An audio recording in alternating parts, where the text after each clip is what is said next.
নমস্কার।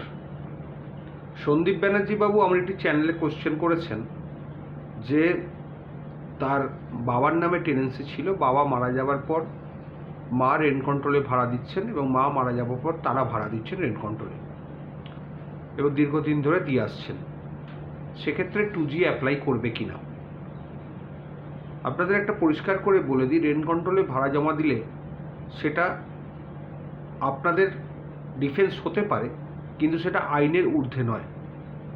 যেখানে ধরুন 2G অ্যাপ্লাই করে যাচ্ছে, যদি বাবার নামে রেন্ট বিল থাকে 1997-এর পরে, যদি বাবা মারা যান তাহলে 5 বছর ছেলে মেয়েদের রাইট এবং লাইফ লং টেনেন্সি রাইট হচ্ছে আপনার মায়ের। সেক্ষেত্রে যদি 5 বছর হয়ে যায়, আপনার রেন্ট কন্ট্রোলে ভাড়া যতই কন্টিনিউ করুন না কেন, আপনার কোনো স্পেশাল রাইট আসবে না, আপনি ট্রেসপাসার হিসেবেই ট্রিট হবেন। কারণ রেন্ট কন্ট্রোল জানে না যে 5 বছর কমপ্লিট হয়ে গেছে কি 10 বছর কমপ্লিট হয়ে গেছে। রেন্ট কন্ট্রোলে জমা দিচ্ছেন at your risk and cost. সুতরাং রেন্ট কন্ট্রোলে জমা দেওয়া মানে এই নয় যে আপনার ডিফেন্সটা ক্লিয়ার হয়ে গেল এবং 2G আপনার উপর লাগু হবে না। বাস্তবটা কিন্তু একদম অন্যরকম।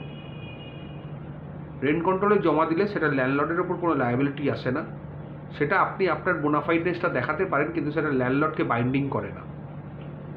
আইনে যেটা আছে সেটা ল্যান্ডলর্ডকেও যেরকম বাইন্ডিং করবে, আপনাকেও সেরকম বাইন্ডিং করবে। আপনি রেন্ট কন্ট্রোলে ভাড়া দিচ্ছেন তার মানে এই নয় যে আপনি 2G সেকশনকে ইভেট করে যাবেন। 2G সেকশনে যা আছে তাই আছে।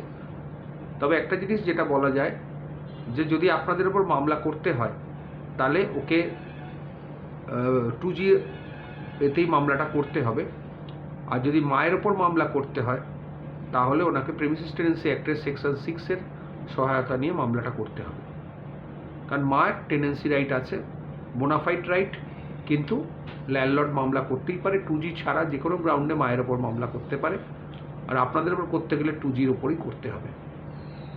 তবে এক্ষেত্রে আইনের একটা ফ্যালাসি আছে, যদি মা এবং ছেলেরা সবাই বেঁচে থাকে তাহলে কিন্তু মামলাটা কিভাবে করা যাবে। কারণ যদি সিটি সিভিল কোর্টের কথাই ধরতে হয়, সেখানে প্রেমিসিস টেনেন্সি অ্যাক্টের সেকশন 6-এর মামলা করা যায় না, আবার স্মল কজ কোর্টে 2Gর মামলা করা যায় না। এই আইনের একটা ফ্যালাসি আছে, সেটা ভবিষ্যতে দেখা যাবে কি হবে না হবে। আপনাকে আইনটা বলে দিলাম, শুধুমাত্র রেন্ট কন্ট্রোলে ভাড়া জমা দেওয়াটা আপনার কোনো ডিফেন্সের মধ্যে পড়বে না। আশা করি আপনাকে বোঝাতে পারলাম। ভালো থাকবেন।